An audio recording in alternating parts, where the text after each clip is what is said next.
नमस्कार मित्रांनो, स्वागत आहे तुमचं आमच्या नवीन व्हिडिओमध्ये. तर या व्हिडिओमध्ये आज मी तुम्हाला सांगणार आहे मुख्यमंत्री युवा कार्य प्रशिक्षण योजनेची संक्षिप्त माहिती.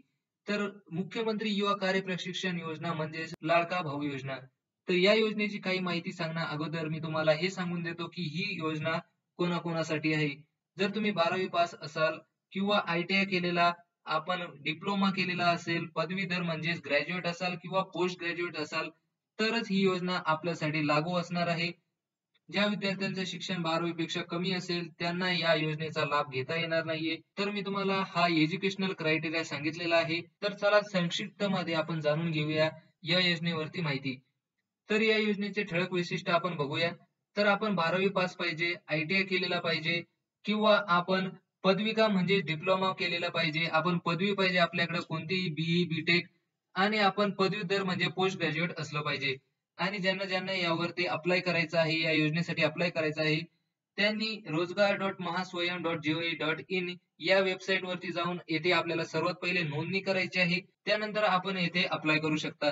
तर या इंटर्नशिपचा जो कालावधी असणार आहे तो 6 महिने असणार आहे आणि उमेदवारांना शासनामार्फत विद्यावेतन देण्यात येणार आहे. जो पगार आहे तो शासन देणार आहे. आणि पैसे कसे जमा होणार आहे, तर पैसे आपल्या थेट बँकेत होणार आहे. DBT म्हणजे डायरेक्ट बेनिफिशियरी ट्रान्सफर. तर आपल्याला डायरेक्ट खात्यात पैसे येणार आहे. त्यानंतर आपण बघूया की उमेदवारांची पात्रता काय असली पाहिजे.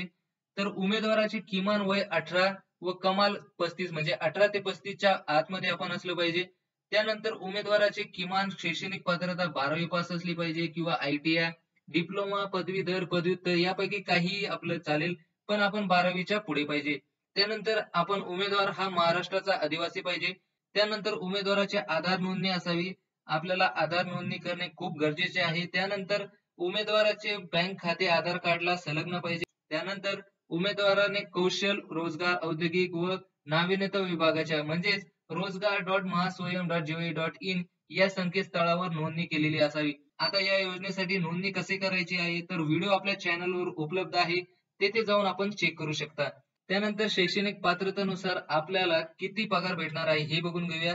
तर 12वी पास असाल आपण तर आपल्याला ₹6,000 वेतन भेटणार आहे.